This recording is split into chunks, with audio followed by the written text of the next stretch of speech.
आप सबकी ज़िंदगी में कुछ कठिनाइयाँ आएंगी, ठोकरें लगेंगे, लेकिन ठोकर खा के संभलना भी ज़रूरी है। ठोकरें खाकर भी ना संभला तो ये मुसाफिर का नसीब, राह के पत्थर तो अपना फ़र्ज अदा कर चुके हैं। और कभी भी मुश्किलों से घबराइएगा नहीं।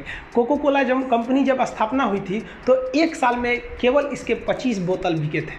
कंपनी का दिमाग हिल गया था, लेकिन आज के समय में दुनिया में हर जगह कोको कोला बिकता है और इसने तो फिजिक्स को उल्टा कर दिया। लोग कहते हैं ठंडा मतलब तो कोको कोला। भाई साहब, ठंडा मतलब वो होता है जिसका टेम्परेचर कम हो, लेकिन इतना बिका कि इसके आगे लोग भूल गए कि ठंडा मतलब कोको कोला नहीं होता है। ठंडा मतलब वह चीज़ जिसका टेम्परेचर कम है। इसलिए परेशानियों से कभी मत घबराइएगा। आगे बढ़ने के लिए तकलीफ का होना ज़रूरी है, क्योंकि छांव आते ही इंसान के कदम रुक जाते हैं और धूप में कभी कदम नहीं रुकते हैं। ज़रूरी नहीं कि हर चीज़ आपको किताबें और यूनिवर्सिटी में ही पढ़ाया जाएगा। बहुत से चीज़ें हैं जो आपकी खाली पेट और खाली जेब सिखाएगी, जो आपको कोई टीचर नहीं सिखाएगा। कहते हैं जरा सी छेद क्या हो गई मेरे जेब में, सिक्कों से ज़्यादा तो मेरे रिश्तेदार गिर गए। लाइफ में सबका स्ट्रगल होता है। हम लोग के भी लाइफ में बहुत तकलीफें आई थी। ज़िंदगी में इतने तकलीफ देखे कि अब अगर तकलीफ नहीं होता है तो तकलीफ होता है। ज़िंदगी ने उस मुकाम पर लाकर छोड़ा है जहाँ पसंद तो बहुत कुछ है, लेकिन चाहिए कुछ भी नहीं। लोग कहते हैं कि खाली हाथ आए थे खाली हाथ जाओगे। गलत बोलते हैं। लोग भले खाली हाथ आते हैं, लेकिन जब जाते हैं तो अपने साथ कुछ संस्कार, कुछ यादें छोड़ जाते हैं। एपीजे अब्दुल कलाम खाली हाथ तो आए थे, क्या खाली हाथ गए? हमारे जितने देश के लोग हैं उन देशवासियों के लिए एक प्रेरणा के स्रोत बन गए हैं। लेकिन अगर आप खाली हाथ आते हैं और खाली हाथ चले जाते हैं तो आपका पुरुष योनि में जन्म लेने का कोई अर्थ ही नहीं बना। अपनी मंजिल को भुला कर जिया तो क्या जिया, है दम तुझ में तो उसे पा कर दिखा। लिख दे खून से अपनी कामयाबी की कहानी और बोल उस किस्मत को कि है दम तो मिटा के दिखा।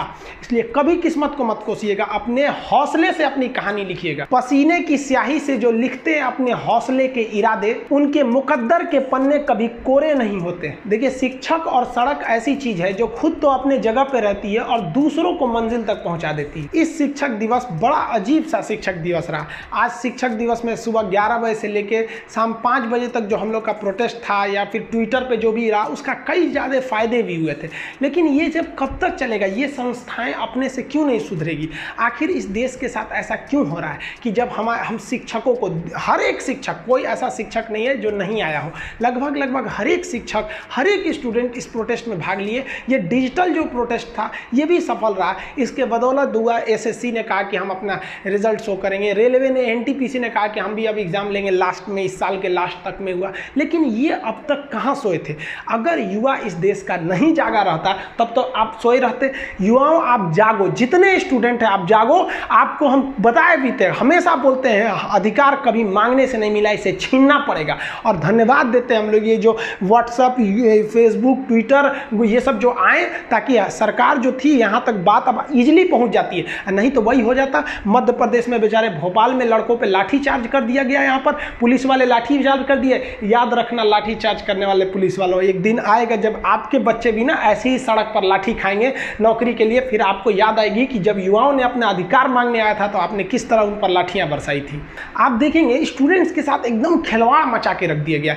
स्पेशली 2016-17 के बाद देखेंगे तो हर एक संस्था चौपट हो गई। एसएससी जो थी 2016 तक तो बहुत बेहतरीन काम की, 17 तक भी बहुत बेहतरीन काम की, उसके बाद तो चौपट हो गया यहाँ पर। चाहे वो रेलवे हो, आईबीपीएस हो, कोई संस्था हो। यूपी में देख लीजिएगा तो पीसीएस का देख लीजिए, सबऑर्डिनेट का देख लीजिए, लेखापाल देखिए, पुलिस डिपार्टमेंट, दरोगा की बहाली, सब चौपट है।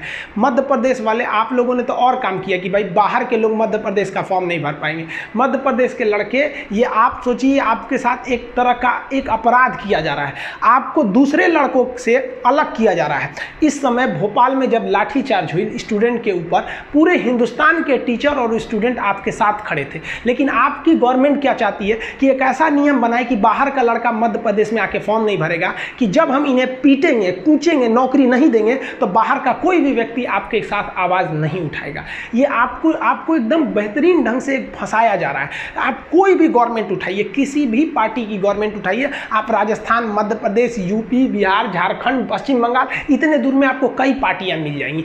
केंद्र में भी देख लीजिए, कहीं भी किसी को स्टूडेंट से कोई मतलब नहीं रहता है।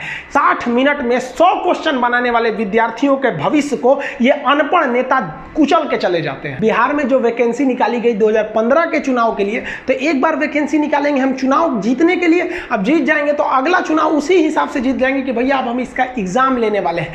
बहुत से लोगों को तो पता है, कई एक लड़का कह रहा था कि सर आपका हम वीडियो देखे तब पता चला कि अभी रेलवे का एग्जाम नहीं हुआ है, हमको लगा कि हो गया है। सोचिए ये हाल हो गया कि उसको लगा कि उस गलती से उसका छूट गया है, रेलवे तो अब तक एग्जाम ले ही ली होगी, अब जागी है नींद से।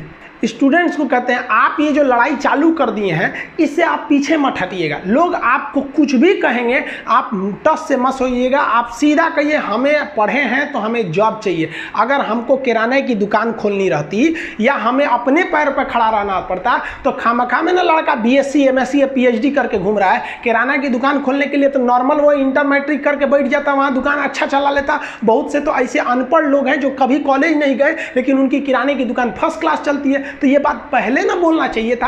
अब अगर पढ़े लिखे नेता रहते तो उन्हें पता होता है कि एक बेरोजगारी कई टाइप की होती है, जिसमें एक होती है शिक्षित बेरोजगारी।